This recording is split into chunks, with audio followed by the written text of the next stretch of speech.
Mesdames et messieurs, bonjour à toutes et à tous.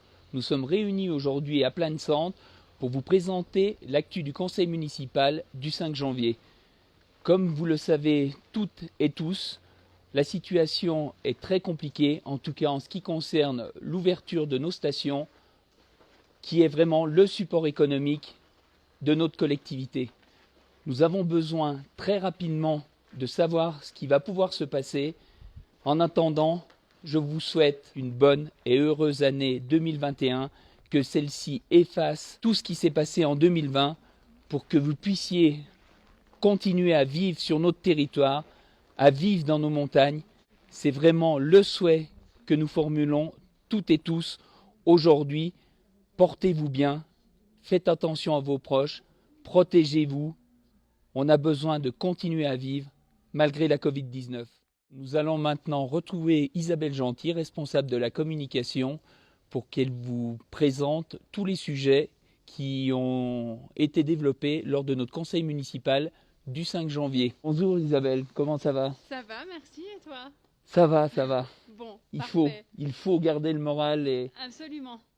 Eh ben, écoute, je t'invite à visiter un petit endroit sympathique qui est nouveau sur la Plagne, qui vient d'ouvrir et qui a été construit à l'initiative du syndicat intercommunal de la Plagne.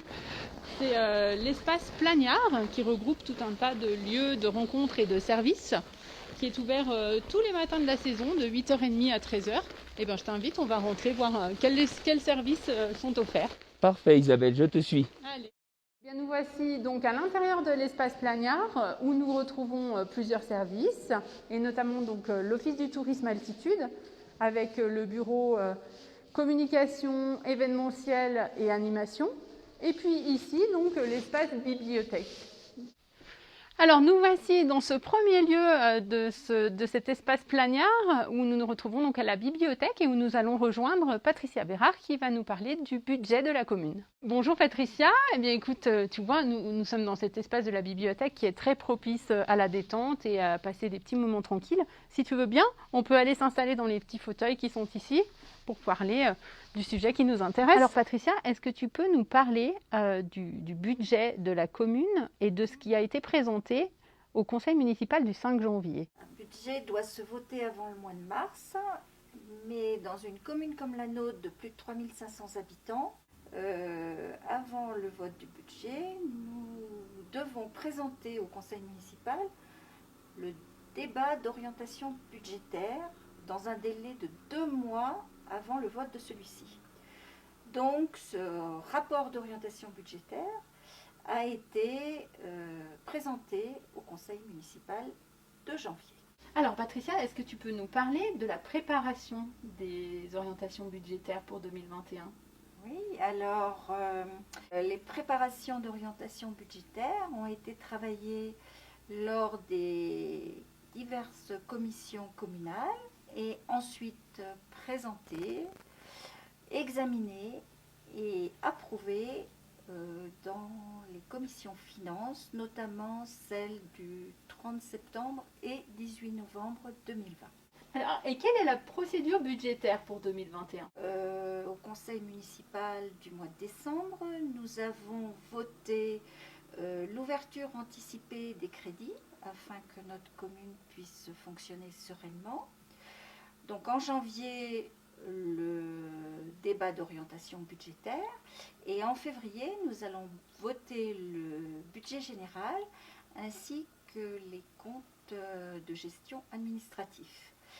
Et je rappelle que nous avons plusieurs volets dans notre budget, qui est le budget de fonctionnement, le budget d'investissement, le budget eau assainissement, le budget de notre régie de transport municipal, le budget des parkings ainsi que des petits budgets annexes comme celui des cinémas ou du futur lotissement de Montchavin.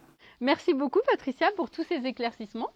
Et puis nous allons maintenant rejoindre Jean-Louis Sylvestre dans l'espace coworking qui va nous parler de développement durable. Alors nous voici donc à nouveau dans cet accueil de l'espace Plagnard et avec ici donc l'espace postal et puis la maison des saisonniers. Et puis donc dans cet espace de coworking où nous allons rejoindre Jean-Louis.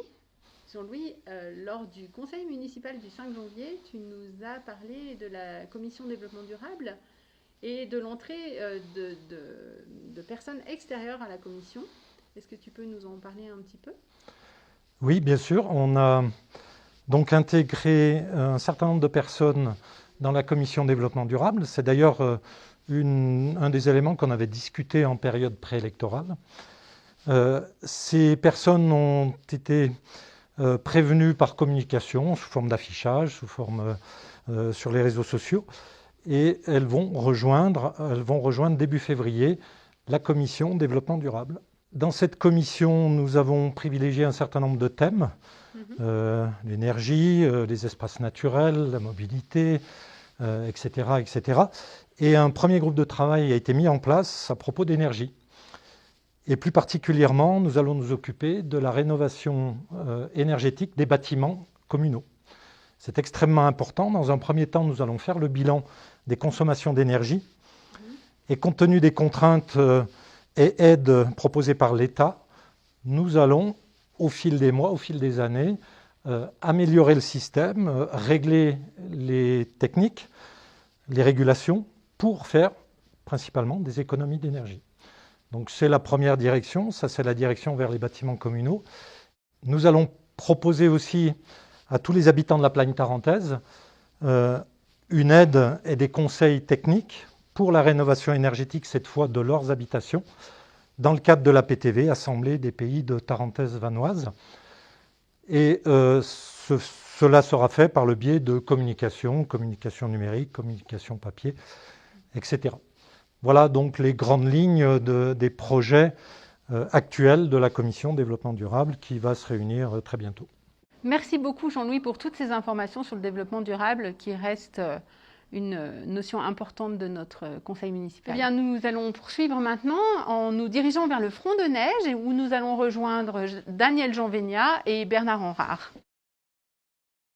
Eh bien, nous voilà donc sur le front de neige à Plagne-Centre, devant le nouveau bâtiment du départ de la télécabine de la Grande Rochette, où je rejoins donc Bernard Henrard. Bonjour Bernard. Alors, on va parler ensemble de la convention de mise à disposition de personnel de la zone de loisirs des Fources avec les versants d'EM. Oui, effectivement. Alors, le conseil municipal a approuvé hier soir une convention pour organiser en fait le damage de la zone de loisirs hivernale des Fources. Cette zone dont part du haut de la côte d'Em, du parking des Parses, et rejoint Valzan au niveau du Cézalais. Alors, cette convention organise donc le damage, et cela se passe de la manière suivante. La COVA nous met à disposition une dameuse avec 2 agents pour la piloter. Ces agents sont gérés par la COVA, qui les paye. C'est elle qui va s'occuper de leur rémunération. Par contre, elle va facturer en fin de saison les heures passées à la Plagne tarentaise qui, elle, va rembourser les frais de salaire et de charges sociales. Eh bien, après Bernard, nous allons rejoindre maintenant au tapis débutant des Indiens, Daniel Jean, qui a de bonnes nouvelles à nous annoncer. Alors, Daniel Jean, quelles sont les choses que tu voulais évoquer relativement au conseil municipal qui s'est déroulé le 5 janvier ? Écoute, on a délibéré sur les tarifs de la patinoire, qui n'avaient pas été jusqu'à maintenant validés. Donc, on est en capacité d'accueillir les gens avec des tarifs intéressant, notamment lié au label Famille Plus. Et puis on a délibéré aussi sur les tarifs du parking pour les restaurateurs d'altitude qui a été construit cette année, qui correspond à une demande qu'ils avaient formulée depuis pas mal de temps.